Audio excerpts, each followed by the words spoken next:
안녕하십니까. 일반화약학 제9장 화약류의 폭력 수업 진행하도록 하겠습니다.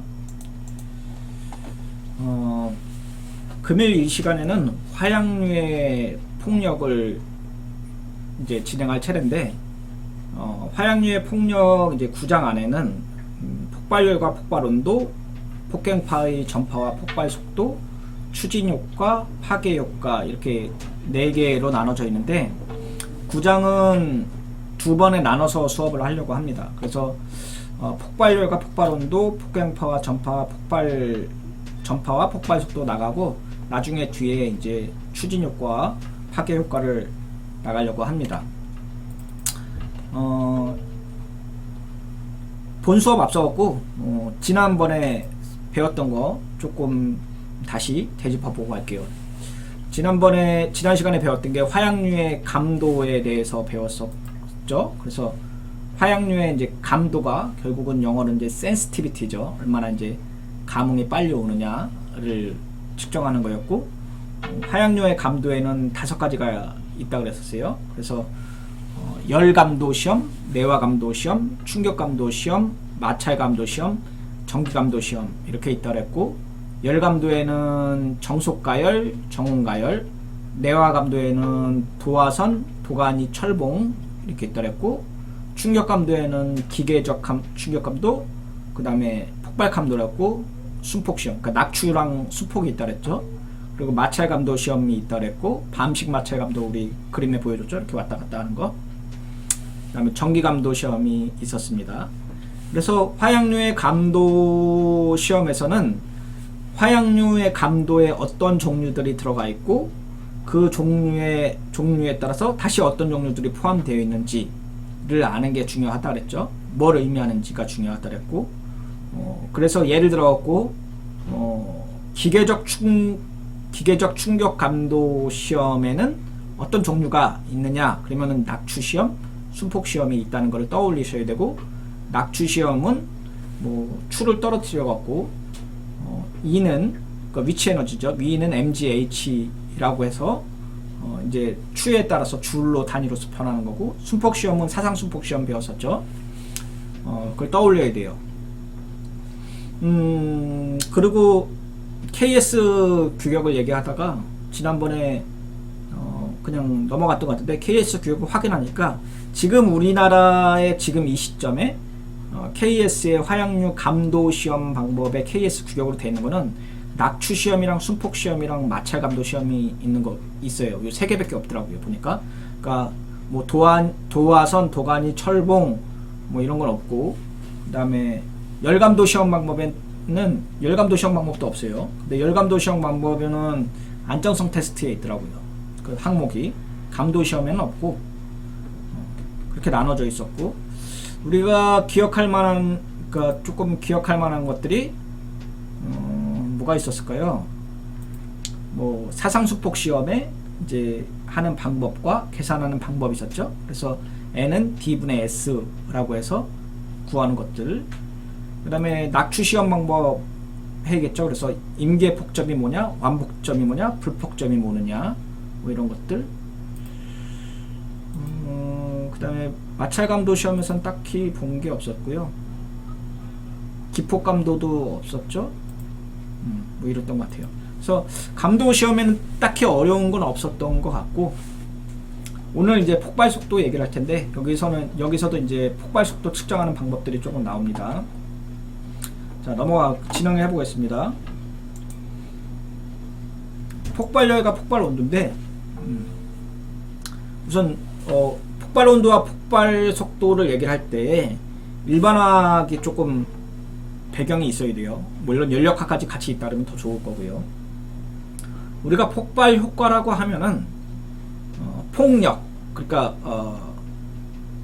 폭발의 이제 force죠, force. 그러니까 폭발의 힘은 폭약이 폭발할 때 물체를 파괴하는 능력을 말하고, 그 다음에 폭발 효과는 물체에 의해 파괴되는 정도를 말을 합니다.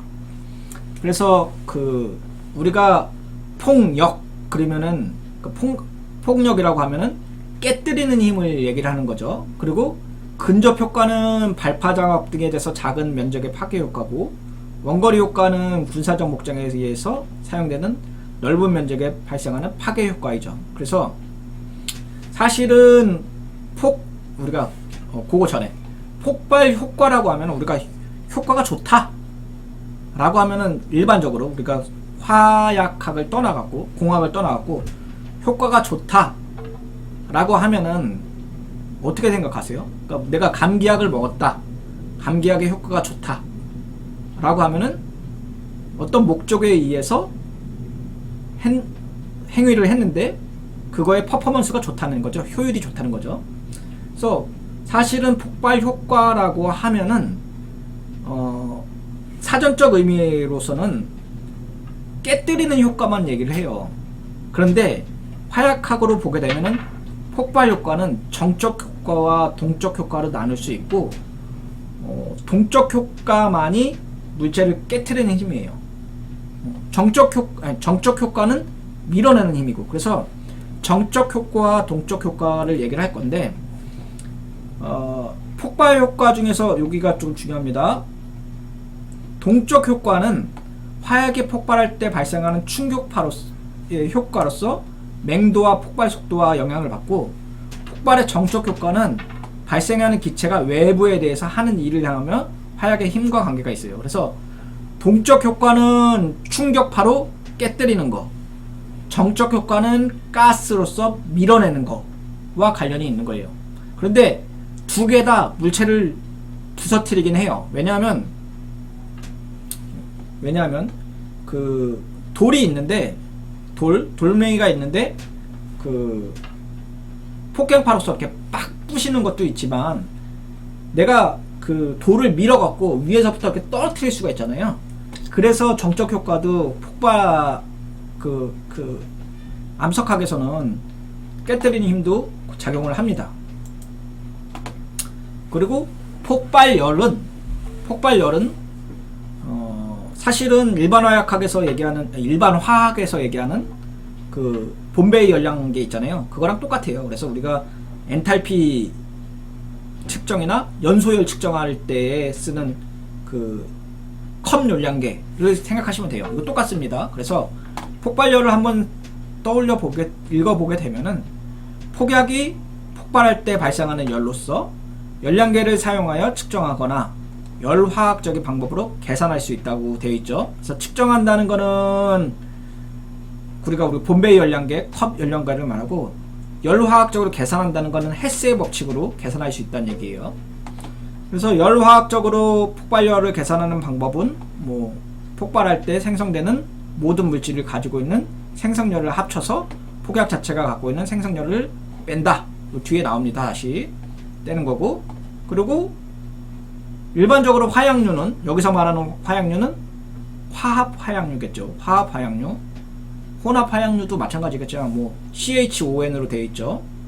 폭발하면은, 완전 폭발을 한다 그러면 보통 CO2, H2O, O2, N2로 나눠지고, 대부분의 기스는 이렇게 발생이 되죠. 칼슘이 왜 들어와 있는지 모르겠지만 어쨌든 다 베이퍼 형태로 방출을 하게 됩니다. 자, 그리고 폭발열을 하는데, 폭발열을 계산을 할 때 우리가 일반화학 8장인가요? 제 기억이 안 나는데 그 열화학 부분에 보면은 반응식 쓰고 칼로리 표시하잖아요.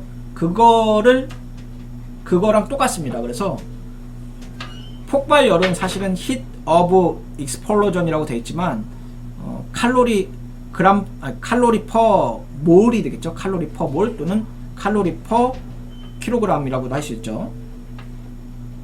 이렇게 해서 생성열은 화학적에 의해서 어느 분자가 생산될 때 발생되는 화학적인 열량이고, 그래서 예를 한번 들어볼게요. 여기 이거는 연소화학 책에서 갖고 온 것 같은데, 예를 들어갖고 아세틸렌의 생성열을 아세틸렌의 연소열로 측정한 값으로부터 계산할 수 있는 거죠. 그래서 헤스의 법칙으로 하게 되면은, 여기 보면 아세틸렌을 완전 연소했다고 가정을 하면은 아세틸렌에 산소 반응해갖고 CO2랑 H2O 나오고, 여기 델타 H가 나오죠. 근데 델타 H는 히더브 뭐예요? 이거 포메이션이죠. 포메이션. 그래서 생성열. 그래서 아세틸렌의 생성열을 얘기하는 거죠. 그 다음에 CO2의 생성열은 요만큼. 그 다음에 H2O의 생성열은 요거죠. 그래서 만약에 하나, 둘, 셋, 요 세 개를 알았다고 칠게요. 세 개를 알았다고 치면은 산소의 생성열은 뭐예요? 산소의 생성열은 빵이죠, 빵. 왜냐하면 우리가 원소 자체는 헬스의 법칙에서 0으로 치죠. 요거 세 개 알고 요거 하나 알면 얘를 알 수 있겠죠. 그래서 아세틸렌 생성열은 값 다 주어졌으니까 그냥 쭉 더하면 되겠죠. 그러면은 보이나? 54.5 칼로리 퍼 몰이 되겠죠. 단위 하게 되면. 그래서 그 아세틸렌의 생성열은 54.5 칼로리 퍼 몰로 측정할 수 있다는 거죠. 근데 만약에 반대로 요거를 알고 요 두 개를 알면은 어떻게 해요? 우리가 발생되는 열량도 알 수 있겠죠. 그래서 아세틸렌을 알고 산소는 빵으로 잡고 CO2, H2O로 하게 되면은 대충 우리가 헬스의 법칙으로 계산할 수도 있고, 아니면 실제로 얘를 태워갖고 1몰 태워갖고 요거 측정할 수 있겠죠. 실험적으로. 그래서 생성열을 나타낼 때 우리가 마이너스 값을 쓰면은 흡열 반응이고 플러스 값을 쓰면은 이제 발열 반응을 의미를 하죠. 열화학적으로 생각한다면은 화약류의 폭발 반응은 단일화합물에서 중간적 상태에 있는 물질이라고 할 수 있고, 그래서 사람들이 미리 해놨겠죠, 당연히. 그래서 폭발열이랑 폭발 온도를 그 측정을 했어요. 그래서 다이너마이트가 이거 좀 안 보이네, 좀 제 사진 때문에 안 보이네요. 요쪽이 잘 안 보이네. PPT랑 책 보세요. 그래서 다이너마이트 종류들을, 다이너마이트가 이제 그 화약학에서 보면은 굉장히 한 획을 긋는 거잖아요. 그래서 연구가 많이 됐어요. 그래서 탄광용과 비탄광용이 있고, 탄광용은 조금 온도가 낮죠. 킬로칼로리 퍼 킬로그램이고, 그 다음에 여기 비탄광용도 있겠죠. 그리고 탄광용, 비탄광용 보게 되면 탄광용이 조금 칼로리가 낮죠. 왜? 탄진가루가 나르니까 이제 2차 폭발을 방지하기 위해서 온도가 조금 낮아요. 그래서 그에 따른 온도가 보통 1000 칼로리 퍼 킬로그램이면은 한 2000도에서 2500도. 근데 넘어가면은 2500도가 넘어가겠죠. 자, 그래서 폭발열은 높은 온도를 의미하고, 따라서 폭발 생성물의 온도와 압력이 크게 증가하겠죠. 크게 증가해요. 넘어가 보겠습니다. 그래서 실제로 그러면 헬스의 법칙이 아닌 폭발열을 측정하는 방법은 우리가 본배 열량계, 컵 열량계를 많이 쓰죠. 일반화학 책이란 네이버 찾아보면 이거 엄청 잘 나옵니다. 그래서 본배 열량계 많이 사용되고 있고, 그림이 잘 안 보이네요. 지금 잘 안 보이는데, 본배 열량계라고 한번 쳐보시고 컵에다 놓고, 이런 컵에다 놓고 그 안에다가 이제 화약을 태울 수 있는, 다시 이제 작은 걸 놓고 선을 꽂은 다음에 여기서 불꽃을 튀기는 거죠. 그러면 여기 있는 화약이 타겠죠. 타면서 이렇게 놔두고 선을 꽂아갖고 화약이 타게끔 하고, 요 바깥에는 물로 채워져 있으니까 물이 뜨거워지겠죠. 그러면 이 뜨거워진 물의 온도를 측정하는 것이 본배 열량계죠. 다시 설명하면 그림이 이게 잘 안 보여갖고, 자, 화약을 어떤 통에다가, 작은 통에다 넣고 선을 꽂은 다음에 여기서 불꽃을 붙이고, 바깥에 물이 있으니까 화약이 타는 만큼, 발생한 열량만큼 물의 온도가 올라갔다는 게 본배 열량계죠. 그러면은 이거 말로 설명했고, 어떻게 측정을 하느냐, 이렇게 측정한다는 얘기예요. 그래서 물 30g이 20도씨에서 40도로 상승했다. 그쵸? 밖에 있는 물의 총 그람수고, 그 다음에 물의 비열은 우리가 알고 있고, 그러면 물이 흡수한 열량, 즉 물이 흡수한 열량 이꼴 뭐라 그럴게요? 어떤 물질이 태운 열량이겠죠. 그래서 Q는 CM 델타 T이고, 여기 비열 있고 물 있고 온도 차이 나는 온도죠. 20도에 있어서 40도 차이 났으니까 요게 에너지 주울이 나오겠고, 요 주울을 칼로리로 변화시킬 수 있겠죠. 그렇죠? 1줄이 4.1 칼로리인가요? 그렇죠? 그리고 요거를 Q는 C 델타 T로 바꿀 수도 있고, 그래서 똑같이 나올 수 있는데, 결국은 우리가 그 그람수를 잡고 있으니까 이거 다시 어떻게 할 수 있어요? 이 킬로그램, 이 M이 지금 그람이잖아요. 그람인데 얘를 다시 몰수로도 환산할 수 있겠죠. 몰수로 환산하게 되면 여기 칼로리 나오겠죠. 그래서 앞에서 이제 우리가 폭발열 그러면 단위를 여기 지금 킬로그램이라고 해놨잖아요. 그러면 여기 단위는 사실은 뭐예요? 칼로리 퍼 1g이죠. 1g. 아니, 칼로리 퍼 뭐예요? g이겠죠. 1g당 얼마큼 이라고 얘기했죠. 자, 이렇게 되고, 다음에 해야 되는 게 폭갱파의 전파, 폭발 원도인데, 폭갱파는 우리가 앞에서 그 폭갱파를 한번 얘기를 했었죠. 그래서 우리가 폭발 속도 얘기를 하면서 폭연이냐 폭갱이냐, 그래서 데그라데이션이냐 아니면은 데토네이션이냐, 뭐 디컴포지션이냐 컴부스천이냐, 뭐 이런 얘기를 했었던 것 같아요. 그래서 폭갱파의 전파를 보면 폭약에 폭발하면서 정상 또는 비정상 파동인 폭갱파가 발생하며 주위에 전파되고, 폭갱파의 전파는 전파되는 물질의 종류, 약포, 지름, 밀도에 따라 달라진다고 그 전에 한번 했었죠. 다시 설명하기에는 조금 그렇죠? 그래서 요거 한번 봤던 것 같아요. 그래서 이제 폭약의 밀도, 그러니까 단위 부피당 그람수가 늘어나면 폭발 속도가 늘어난다 그랬어요. 이거 수식으로 풀었던 것 같죠? 그래서 폭발 속도가 꼭 우리가 얘기하는 아레니우스 이케이식, 그러니까 폭발 속도, 반응 속도 콘스탄트 K는 A의 입실론 마이너스 RT분의 2A 있었죠. 거기서 A에 해당되는 게 결국은 충돌 빈도니까, 충돌 빈도와 관계되는 게 폭약의 밀도라고 얘기를 했었죠, 제가.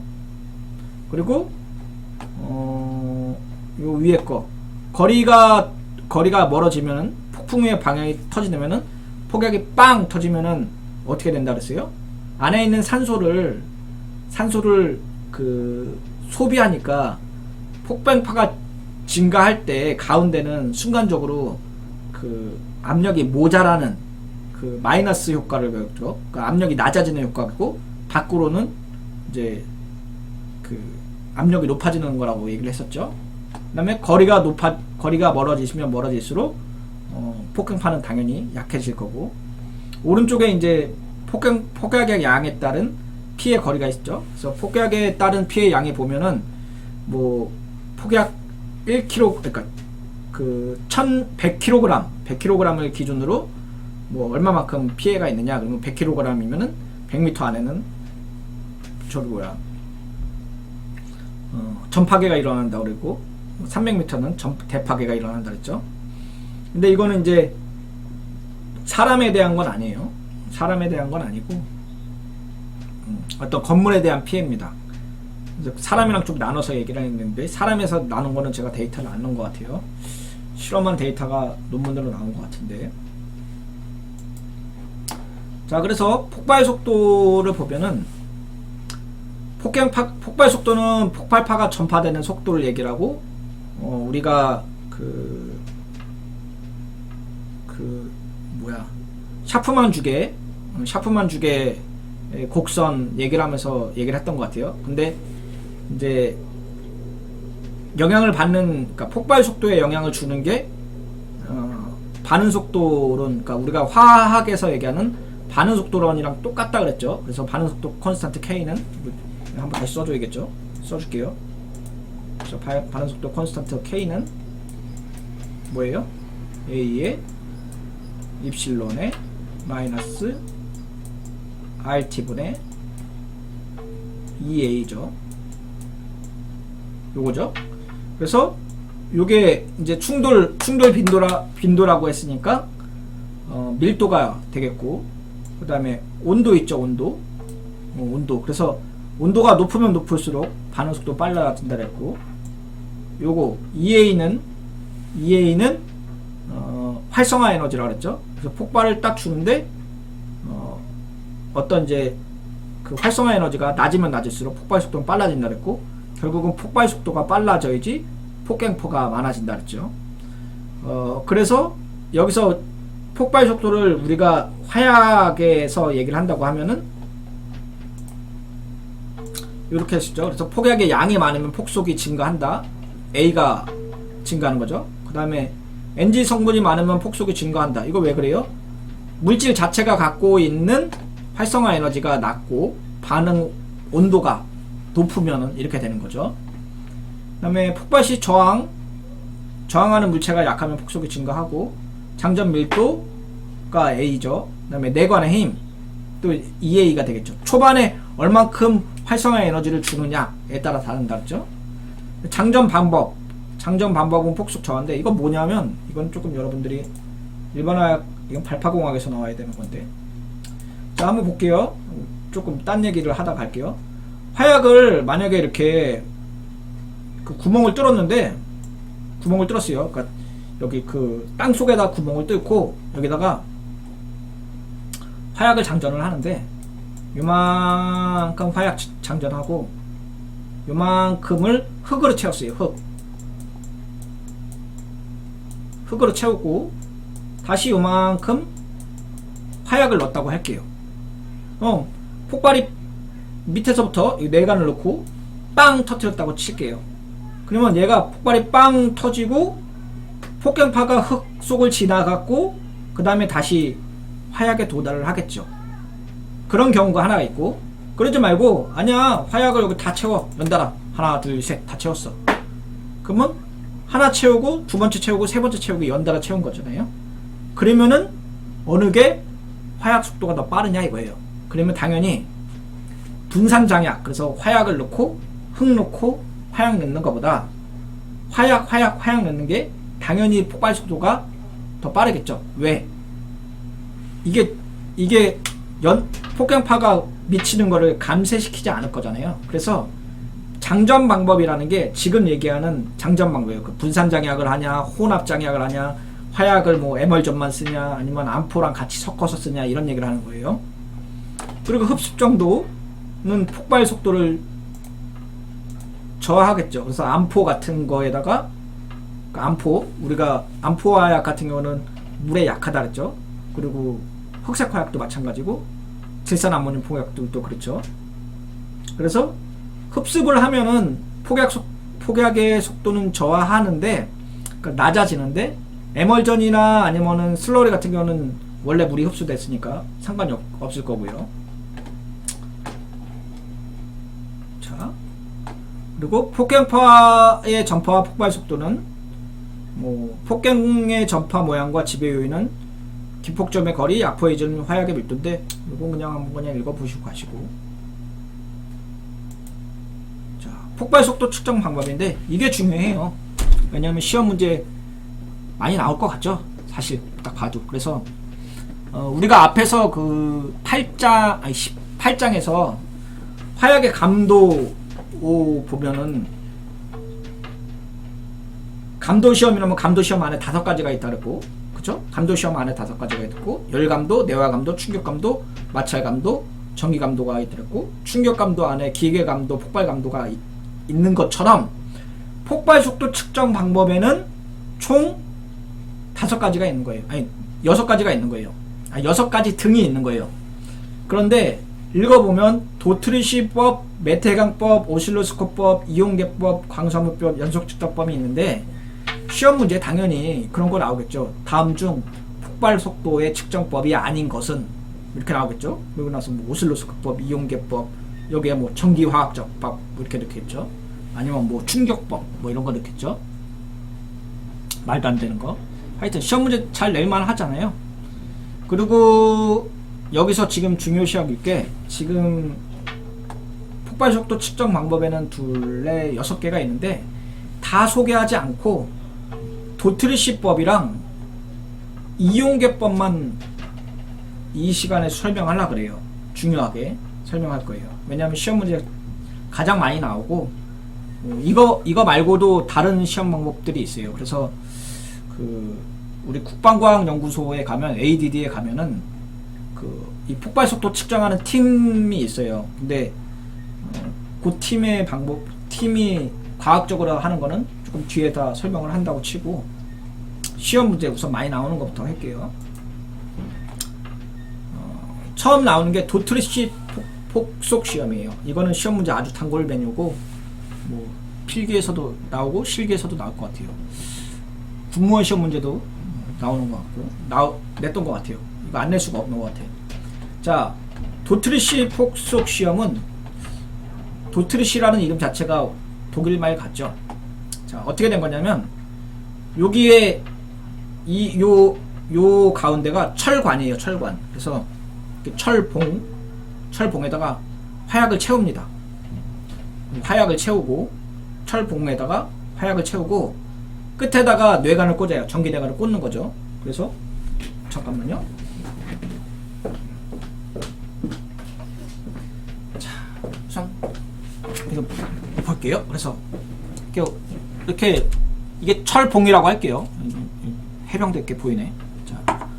자, 철봉이라고 하고 여기다 화약을 꽉 채운 다음에 여기다 뇌관을 이렇게 꽂은 거예요. 뇌관을 꽂고 요 안에다가 밑에다가 이제 도폭선을 연결한 거죠.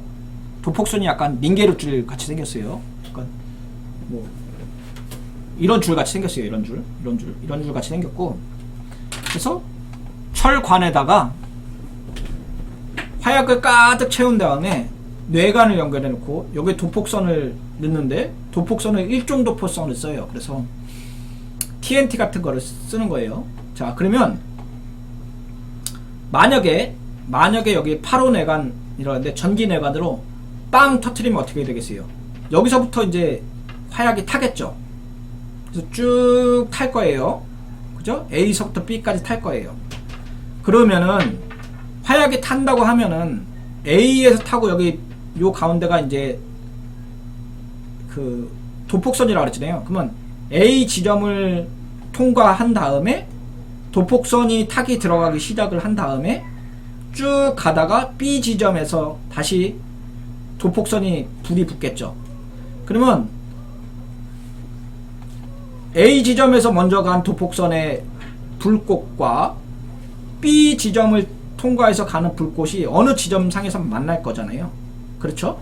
그 두 개가 이렇게 가는데 원래대로 따지면은 이렇게 두 개가 이렇게 있으면은, 자, 여기서 빵 터트리면은 얘가 이쪽으로 가고 지나가다가 얘가 다시 터갖고 만날 거잖아요. 그런데 원래대로 따지면 어디로 가야 돼요? 얘가 먼저 갔으니까 이쯤에서 갈 거죠. 그러니까 여기 도폭선의 중심에서 딱 만나진 않겠죠. 왜냐하면 A 지점에 먼저 출발했으니까 이쯤에 도달할 거 아니에요. 그걸 얘기하는 거예요. 그래서 A 지점이 먼저 출발을 해갖고 갔고 B 지점이 나중에 불이 붙었으니까 당연히 도폭선의 중간에서 만나지 않고 오른쪽에 있는 데서 만날 거잖아요. 그 지점을 재겠다는 얘기예요. 그래서 만약에 도폭선의 속도를 알고, 그죠? 그 다음에 L, 여기 A와 B의 거리를 알면은, 가운데, 원래 이 지점부터, E가 가운데 지점이에요. 그러니까 도폭선의 요 가운데 지점이죠. 요 가운데 지점이고, F는 도폭선 A에서 시작한 불꽃과 B 지점에서 그 발생한 불꽃이 만나는 지점이에요. 그러면 L의 거리, 여기 X의 거리, 그 다음에 도폭선의 속도 갖고 화약의 속도를 구할 수 있어요. 그래서 자, 볼게요. 지금 이거 말로 설명한 거거든요. 한번 쭉 읽어볼게요. 그래서 먼저 시료 속에 철관 속에 넣고 한쪽에 뇌관 놓고 그 다음에 A와 B에 뇌관을 10cm 거리에 꽂는데 꽂아도 되고 안 꽂아도 돼요. 그 다음에 폭발 속도를 알고 있는 도폭선을 넣는다 했죠. 1종 도폭선. 그 그래서 한 5,500m/s TNT로 들어가 있는 거. 그다음 나판 위에 가운데 표시하고, 그 다음에 점화하면은 폭격파가 일어나고 A와 B가 내관을 거쳐 폭격파가 전파되고, 다시 A와 B가 전파된 거에 서로 가운데 있을 때 F 자국이 남는다. 이렇게 돼 있죠. 그래서 보면 도트리시 폭속 시험으로서 구해 놓은 거를 V는 EX분의 LV라고 표시할 수 있어요. 그러면은 EX가 여기죠, 여기. 그래서 2배의 X는 얘의 속도, 폭발 속도, 그러니까 우리가 도트리시 폭속 시험에서 사용한 일종 도폭선의 폭발 속도 곱하기 L로 표시할 수 있다는 거예요. 그런데 이 L은 우리가 미리 정해 놓을 거예요. 이 거리는 10cm로 정해 놓을 거예요. 그래서 A와 B의 간격을 10cm로 잡아 놓고, 원래 그 다음에 8호 내관이 빵 터쳐갖고 먼저 가고, 그 다음에 B 지점을 해서 오고 그러면은 가운데서부터 떨어진 거리를 2배를 하는 거죠. 자, 이렇게 하면은 요거를 구할 수 있어요. 그래서 지금 보고 도트리스 폭속 시험을 보게 되면은 이제 하는 방법을 알려줬잖아요. 그래서 도트리시 폭속 시험에 어떤 건지 알고, 지금 초식에 필요 있어요, 없어요? 없겠죠. 그래서 시험 문제 나오는 게 뭐 2가지나 3가지 정도 나올 수 있는데, 여기서는 그러니까 X 값을 주어주고 폭발 속도를 구하여라. 그런 거죠. 그냥 단순히 더하기 빼기 이런 거죠. 그런데 이 수식은 알고 있어야겠죠. 요 수식은 알고 있어야겠고, X 값을 주어주고, 어떤 사람이 A, B와 거리에 10cm를 적응해 놓고 일종 도폭선 5600m/s의 도폭선을 사용해서 측정했더니 폭발 도폭선의 EF와의 거리가 10cm였다. 그러면은 폭발 속도는 얼마니까 이렇게 주어질 수 있는 거죠. 이렇게 계산하는 게 있고, 조금 전체적인 그 컨셉을 알기 위해서 도트리시 폭속 시험에서 사용되지 않는 것은 무엇인가, 이렇게 나올 수 있겠죠. 그래서 1번 도폭선, 2번 내관, 3번 철판, 4번 시계, 또는 4번 또 뭐가 있나, 시계 말고 전압기 이렇게 할 수 있겠죠. 자, 도트리스 폭속 시험이 이렇게 돼 있는 거고, 도트리스 폭속 시험의 장점이 뭐겠어요? 간단하죠, 방법이. 간단하게 측정할 수 있는 게 장점이에요, 최대의 장점. 근데 단점은 뭐냐? 단점은 정확하지 않아요. 왜냐면은 우리가 그 도폭선의 폭발 속도가 그냥 한 5600 정도 되는 거라고 가정을 한 거지, 56, 55, 56, 57 이렇게 딱 측정할 수 없죠. 정확하게 없잖아요. 그러니까 도폭선 자체도 품질마다 폭속이 한 5600 정도 되는 거지, 얘가 5600인지 5700인지 어떻게 알아요?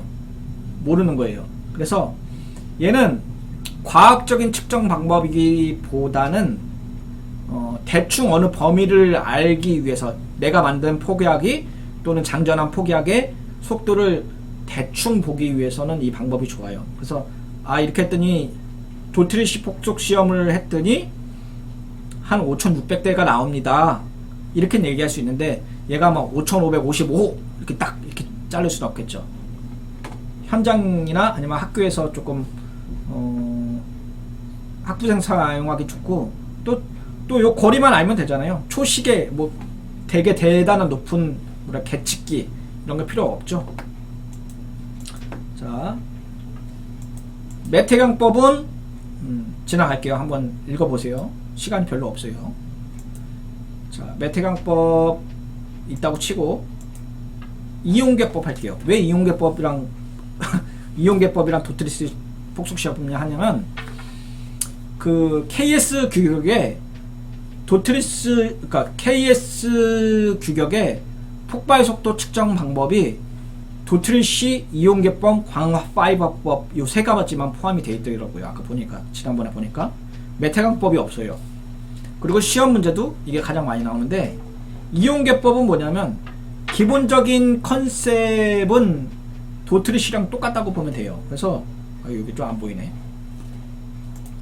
자, 우리가 그 화약을 이 어떤 철관에다가 꽂아 놓고 여기다가 파이버를 넣어요. 그 다음에 여기서 뇌관으로 빵 터트렸다고 할게요. 쭉 터트리면은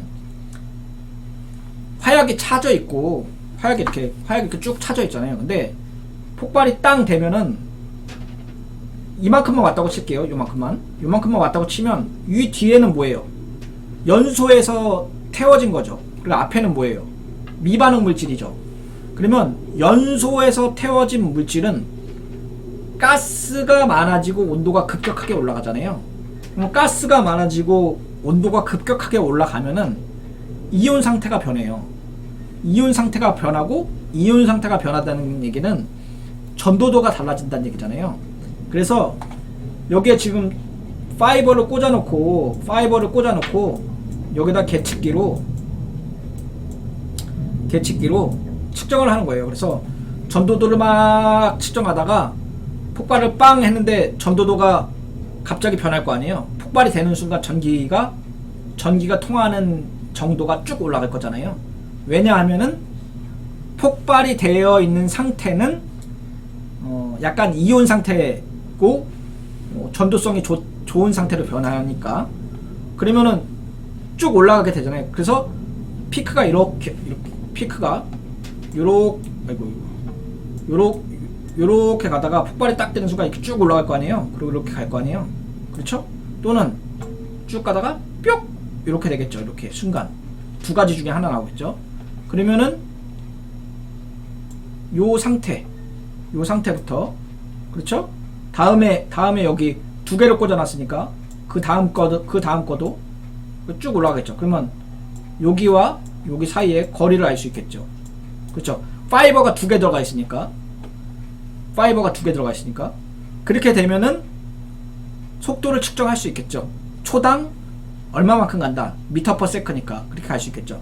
그래서 이온계법은 폭갱 파면에 발생하는 가스가 이온화되면서 순간적으로, 오타네요. 전동성이 아니라 전도성이, 그러니까 전기가 잘 통하는 양호한 기체층이 형성이 되고, 전압이 걸려 있을 때 그 전압이 바뀌는 걸 순간적으로 펄스 장치로 해갖고 계측기로 사용을 하는 거예요.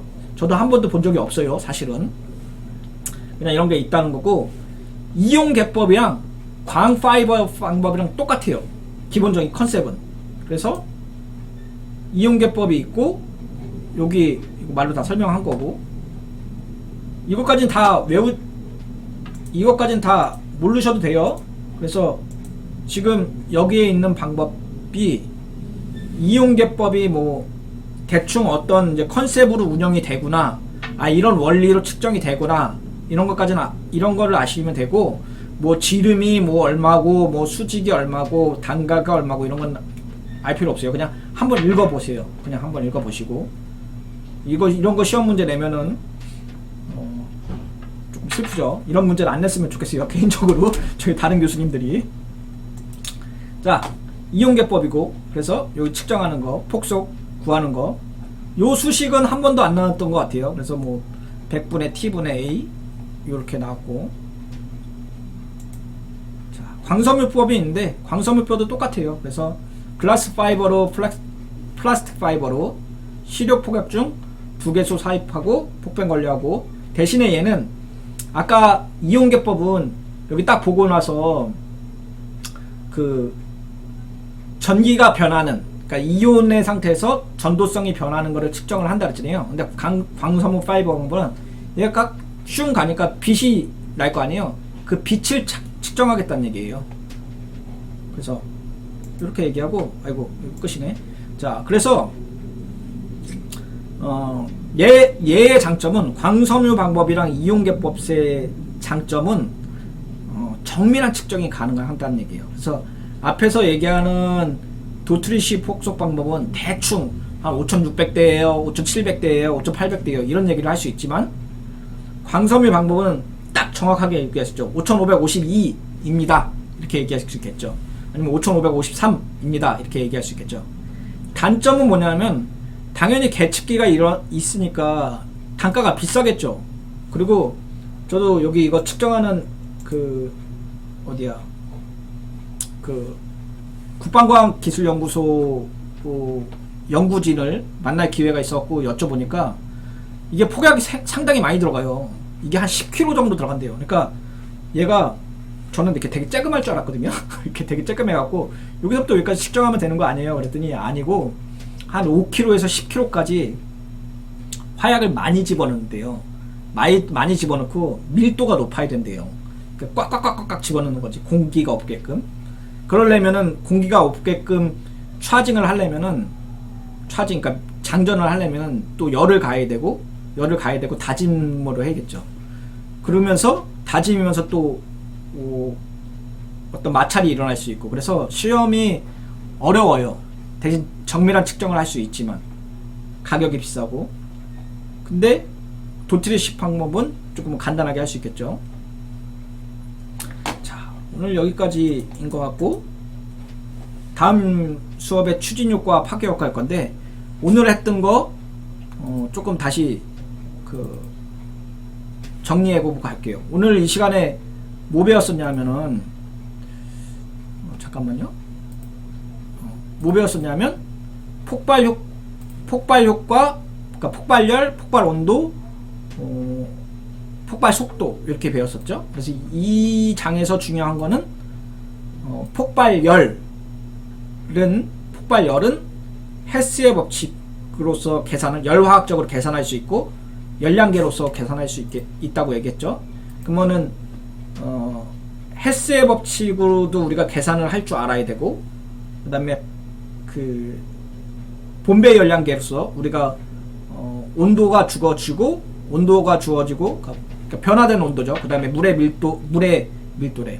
비열 주어지고 그러면 칼로리 계산할 수 있어야겠죠. 그래서 Q는 CM 델타 T. 우리 일반화학에서 너무 많이 해갖고 우리 수업 시간에 이렇게 자세히 안 했지만 그 다음에 폭발 속도는 화약에 감도할 때처럼 폭발 속도 측정하는 방법 5가지를 알아야 5가지? 둘, 넷, 여섯 가지죠. 적어도 4가지 이상은 알아야 돼요. 왜냐면은 폭발 속도 측정 방법에는 뭐가 있다는 정도는 알아야 되고 필답형에는 나오는지 모르겠지만 필답형으로 쓸 수도 있어야겠죠. 제 시험 문제는 안 냈던 것 같은데. 자, 그리고 도트리시 폭속 방법, 측정 방법, 컨셉을 전체적으로 떠올릴 줄 알아야 되고 V는 EX분의 VL LV, V는 EX분의 VL, V는 EX분의 LV 뭐 이렇게 외우셔갖고 측정할 줄 아셔야 되고 그 다음에 메테강법은 제가 조금 패스하고 갔죠. 그 다음에 이용계법이랑 광섬유 방법이라는데 KS에는 도트리시 이용계법, 광섬유 방법이 있다고 얘기를 했었고요.